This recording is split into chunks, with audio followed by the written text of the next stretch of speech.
ধন্যবাদ জানাই, কৃতজ্ঞতা জানাই। আজকে আমাদের এই টাঙ্গাইলের পদযাত্রায় নানা বয়সের মানুষেরা অংশগ্রহণ করেছেন, আমাদের স্কুল কলেজের ভাই বোনেরা অংশগ্রহণ করেছেন, এই জন্য তাদেরকে ধন্যবাদ জানাই। টাঙ্গাইল নিয়ে নতুন কিছু বলার নাই। আমরা জানি বাংলাদেশের ইতিহাসে সংগ্রাম এবং প্রতিরোধের সবসময় সাক্ষ্য দিয়ে এসেছে এই টাঙ্গাইল। এই টাঙ্গাইলের প্রতিটি ইঞ্চি সংগ্রামের সাক্ষী দেয়, কৃষকের ঘামে ঘোরা এই টাঙ্গাইল আমাদের বাংলাদেশের ইতিহাসের বিভিন্ন পর্যায়ে লড়াই সংগ্রাম চালিয়ে গিয়েছে। টাঙ্গাইলে আসলেই প্রথম যেই নামটির কথা বলতে হয় তিনি হচ্ছেন মেহনতি মানুষের নেতা, বড় মানুষের নেতা মাওলানা হামিদ খান ভাসানী। আমাদের পূর্ববর্তী বক্তারা মাওলানা হামিদ খান ভাসানী সম্পর্কে বলেছেন। ভাসানী শুধু বাংলাদেশ নয়, পুরো উপমহাদেশের একজন অনন্য রাজনৈতিক পুরুষ ছিলেন। ভাসানীর রাজনীতি শুরু হয়েছিল সেই আসামে। সেই বাঙালি মুসলমান কৃষকদের ভূমির অধিকারের জন্য, জমির অধিকারের জন্য, কৃষকদের জন্য তিনি লড়াই করেছিলেন। যেই লড়াই এখন পর্যন্ত আসামের বাঙালি মুসলমান এবং হিন্দুদেরকে লড়তে হয়, তার পরিচয়ের জন্য তাদেরকে লড়াই করতে হয়, কারণ আসামে তাদেরকে দ্বিতীয় শ্রেণীর নাগরিক হিসেবে পরিচিত করে দেওয়া হয়েছে। ফলে মাওলানা ভাসানী যেই লড়াই শুরু করেছিলেন আসামে, যেই লড়াই শুরু করেছিলেন এই টাঙ্গাইলে, যেই লড়াই শুরু করেছিলেন এই পূর্ববঙ্গে, সেই লড়াই কিন্তু আজও প্রাসঙ্গিক। মাওলানা ভাসানী প্রথম ব্যক্তি যিনি পাকিস্তানি শাসক গোষ্ঠীদের বিদায় ঘোষণা করেছিলেন কাকমারি সম্মেলনের মাধ্যমে। তিনি প্রথম রাজনৈতিক ব্যক্তি যিনি বুঝেছিলেন পাকিস্তানি শাসক গোষ্ঠীর সাথে আমাদের থাকা সম্ভব নয়। তিনি মাওলানা ভাসানী হচ্ছেন এমন রাজনৈতিক পুরুষ যিনি স্বাধীনতার পরে বলেছিলেন, আমরা পিণ্ডির জিঞ্জির ভেঙেছি দিল্লির দাসত্ব করার জন্য নয়, দিল্লির গোলামি করার জন্য নয়। তিনি একাধারে ব্রিটিশ উপনিবেশের বিরুদ্ধে লড়াই করেছিলেন, পিণ্ডির আধিপত্যবাদের বিরুদ্ধে লড়াই করেছিলেন, দিল্লির আধিপত্যবাদের বিরুদ্ধে লড়াই করেছিলেন। মাওলানা ভাসানী আমাদের ফারাক্কা লং মার্চে নেতৃত্ব দিয়েছিলেন। আমাদের যে নদীর অধিকার, পানির অধিকারের জন্য যে আমাদেরকে লড়াই করতে হবে, সেই লড়াইয়ের সূচনা করেছিলেন মাওলানা ভাসানী। আমরা আজকের এই সমাবেশ থেকে মাওলানা ভাসানীকে শ্রদ্ধা বলে স্মরণ করতে চাই। আপনারা জানেন মাওলানা ভাসানীকে ইতিহাসে স্মরণ করা হয় না। সার্জিস আলম বলেছেন, শেরে বাংলা ফজলুল হক মাওলানা ভাসানীর মতো মহান রাজনৈতিক পুরুষ যারা এই বাংলাদেশের স্থপতি, তাদেরকে দিয়ে এই বাংলাদেশের জাতির পিতা শুধু একজন ব্যক্তিকে ঘোষণা করা হয়েছে, একজন ব্যক্তিকে পূজা করা হয়েছে গত 54 বছর ধরে। কিন্তু মাওলানা ভাসানীরা না থাকলে শেখ মুজিব কখনো তৈরি হতে পারত না।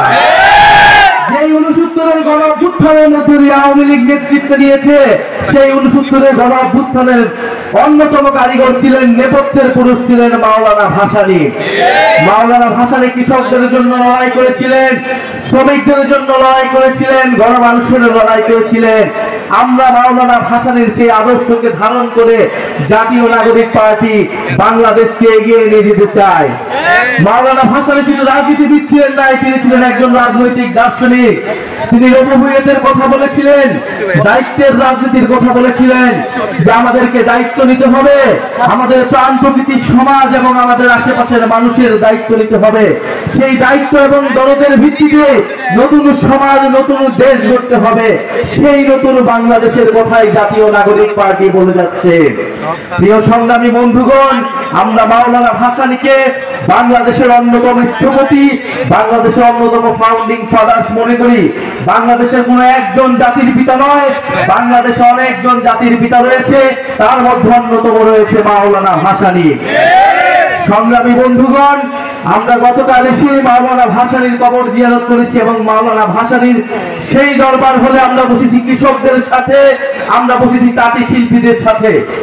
আপনারা জানেন এই টাঙ্গাইল ছিল কৃষক আন্দোলনের সূতিকাগার। টাঙ্গাইলে কৃষকরা সংগঠিত হতো, কিন্তু এখন বাংলাদেশে কোনো শক্তিশালী কৃষক সংগঠন নাই। ফলে কৃষকদের কথা বলার কোনো প্ল্যাটফর্ম নাই। কৃষকরা তাদের ন্যায্য অধিকার পায় না।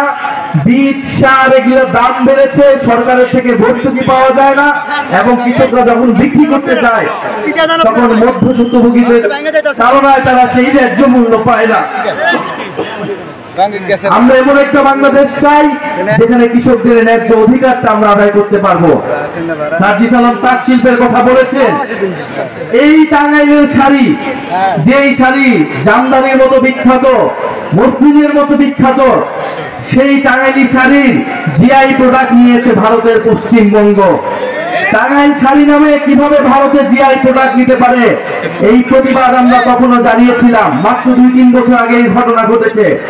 কেন ঘটেছে? কারণ আমাদের দেশের সরকার, আমাদের দেশের মানুষ টাঙ্গাইল শাড়িকে, তাঁত শিল্পকে পৃষ্ঠপোষকতা করতে পারে নাই, পুরো বিশ্বের বুকে তুলে ধরতে পারে নাই। আমাদের যে জাতীয় সম্পদ, তার মর্যাদা আমরা দিতে পারি নাই। টাঙ্গাইল শাড়ির জিআই প্রোডাক্টের সত্ত্ব কখনোই ভারত নিতে পারে না। অবিলম্বে তা প্রত্যাহার করতে হবে, আমরা এই দাবি জানিয়ে গেলাম। আমরা তাঁত শিল্পকে পুনরুদ্ধার করতে চাই, আমরা কৃষকদেরকে নতুন করে সংগঠিত করতে চাই। কারণ আমরা জানি কৃষকরা বাঁচলেই দেশ বাঁচবে। আমরা বাংলাদেশে খাদ্য সার্বভৌমত্ব অর্জন করতে চাই। কারণ আমরা কি উৎপাদন করি, কিভাবে তা বন্টন হবে এবং কৃষকরা ন্যায্য মূল্য পাবে কিনা, এর উপর নির্ভর করবে বাংলাদেশের ভবিষ্যৎ। টাঙ্গাইলে এসে আমরা আরেকটা কথা বলতে চাই। এই যমুনা নদীর পাড়ে টাঙ্গাইল নদী ভাঙনের কবলে পড়েছে দীর্ঘদিন ধরে। আমার নানার বাড়ি টাঙ্গাইল, কিন্তু আমার নানার বাড়ি যেই এলাকাটায়, সেই গ্রামটা নদী ভাঙনে অনেক আগেই বিলীন হয়ে গিয়েছে। আমি সেই গ্রাম দেখতে পারি নাই। নদী ভাঙনে প্রতি বছরের বছর বিভিন্ন মানুষ সর্বহারা হয়ে যায়। এই নদী ভাঙন আমাদেরকে ঠেকাতে হবে। নদী ভাঙনে যারা ক্ষতিগ্রস্ত, তাদের পাশে এসে সরকারকে দাঁড়াতে হবে। আজকে এই টাঙ্গাইলে গণ অভ্যুত্থানের শহীদদের সাথে, আমরা শহীদ পরিবারদের সাথে দেখা করেছি। শহীদ মারুফ এইখান থেকে 100 গজ দূরে এই এলাকায় শহীদ হয়েছে, আমরা তাকে স্মরণ করি। টাঙ্গাইলে 9 জন শহীদ রয়েছেন, আপনাদের এলাকার সন্তান, যারা গণ অভ্যুত্থানে ফ্যাসিস্টদের বিরুদ্ধে লড়াই করেছে। আমরা সে সকল শহীদদেরকে ধারণ করে